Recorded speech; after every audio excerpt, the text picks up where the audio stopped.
So today's topic for the November Scopers is road trip tips or memories. So I'm going to share some tips on how to have a healthy road trip. I know several people might have some holiday travel plans up their sleeves, whether it's for Thanksgiving or Christmas or other holidays, visiting relatives. And whether we're going by plane or by car, we all know that that can be a really difficult time to make healthy choices. So I'm going to share 3 tips to not only just watch your waistline, but actually feel good during your road trip, learn how to take advantage of that time for self-care. So my first tip I'm going to kind of breeze through the first couple and then spend a little bit more time on the last one. But my first tip is to make sure to do everything within your power to get at least a little workout in before your road trip. You're going to be sitting all day, which is terrible on your heart.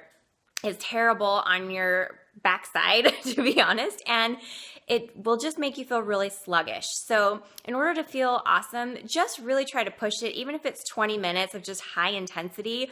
Remind yourself when you're killing it in the gym that you're going to be glad later when you're sitting on your rear end for hours on end that you did get a little bit of a workout. You're just going to feel so much better. Maybe your muscles will even be a little bit sore maybe by the end of the day, and that will actually feel like you're helping to counteract all of that inactivity and sitting. So that's my first short and sweet tip for having a healthy road trip.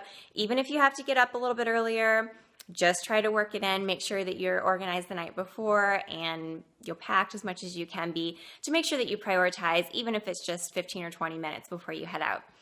My second tip is actually not related so much to your waistline, but more to how you're taking care of your mind, because this fall I'm focusing a lot on integrative, kind of holistic self-care, not just what you're putting in your mouth, but what you're putting into your brain as well. So that corresponds to my second tip, which is to take advantage of the time on the road to improve yourself.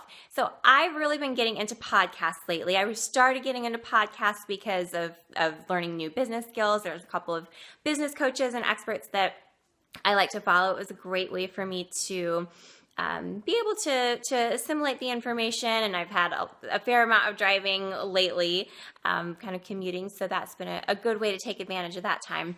But even more recently, since I've kind of gotten onto the podcast bandwagon for listening and consuming, I don't currently not doing a podcast myself, but I've also been taking advantage of the podcasting platform in order to improve myself spiritually and emotionally and mentally. So one podcast that I really recommend for improving the quality of your just the quality of your emotions, the quality of your spiritual being, the quality of mental health is called The One You Feed. So I really recommend that. You might want to look that up you can look it up on iTunes podcast. But The One You Feed is based primarily in Buddhist tradition, but it also comes from a parable, and actually I believe it's a Native American parable that the story or the title of the podcast is based on. And that's the story that a grandfather and his grandson are walking along, and the grandfather is explaining to his grandson, inside of every one of us, there's a good wolf and a bad wolf. The good wolf is fighting for things like justice and equality and love and compassion. Well, the bad wolf is struggling for things like, greed and anger and selfishness. And the grandson asks the grandfather, well, Grandpa, which one wins? And the grandfather explains to his son, it's the one you feed.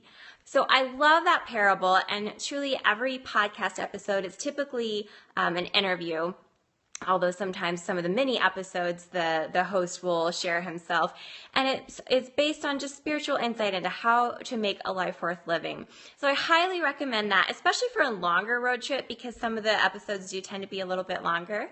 And the other podcast that I really recommend for kind of spiritual care and mental care and just trying to connect to something that's bigger than your to-do list, bigger than just your day-to-day activities and work, which our minds can get so filled and packed with that, especially if we're working full-time and running a business, that we can forget to just connect and check in with who we are as deeper spiritual beings So along with that, my second podcast recommendation for having a mentally healthy road trip is Rob Bell. The name of his podcast is just called The Robcast. So that's another one of my favorites I recommend. All right, so we've hit 2 of 3 healthy road trip tips. We've covered making sure we get a workout before our road trip. We've also covered utilizing that time to improve our mental well-being through uplifting and positive podcasts. And now let's get down to brass tacks. It is so easy to reach for junk food when you're on a road trip, either to swing by a drive-through or to maybe reach for some snacks at a gas station that are not super healthy. And those just don't make us feel any better at the end of the day. You can have some great, yummy snacks and stay fueled and keep your energy high for, keeping those eyes open on the road. And that does not have to be full of junk. So I recommend several different things. One of my favorites for road trips lately has been Sonoma Creamery. I get them at Sprouts, although I know Sprouts is not all over the U.S., so you might have to do a little bit of research if you don't have a local Sprouts around. Whole Foods might. I haven't checked that, but Sonoma Creamery does this incredible snack pack of Parmesan O's. It's literally just Parmesan cheese, but it has like 10 grams of protein in it, and it tastes wonderful. It tastes like, a salty snack you would get at the gas station, so that's always a good thing. Another kind of prepackaged snack that I love is Coco Libre. Makes a protein coconut water, and they're also flavored, so I like the coffee version for myself.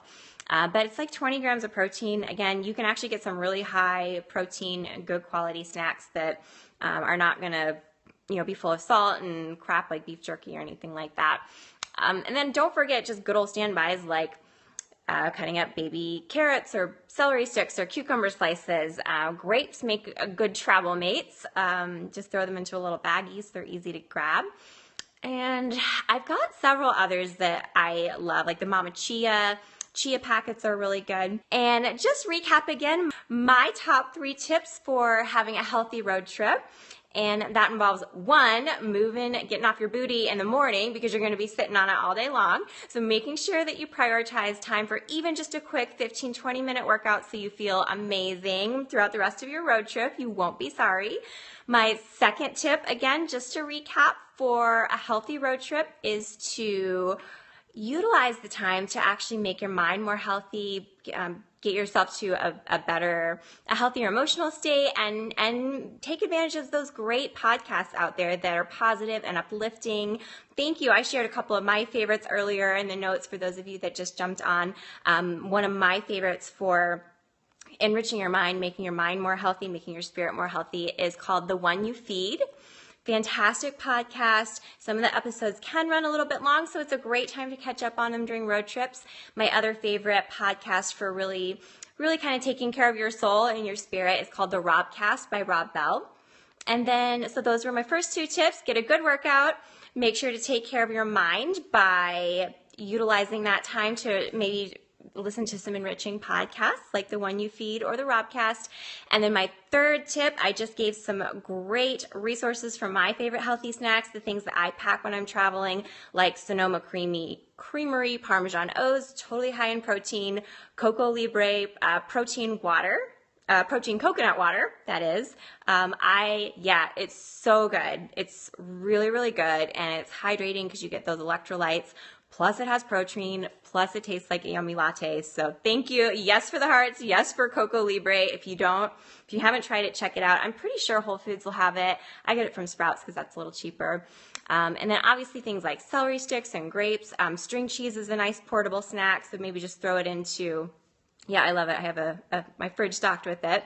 So you can just throw that into a nice little cooler.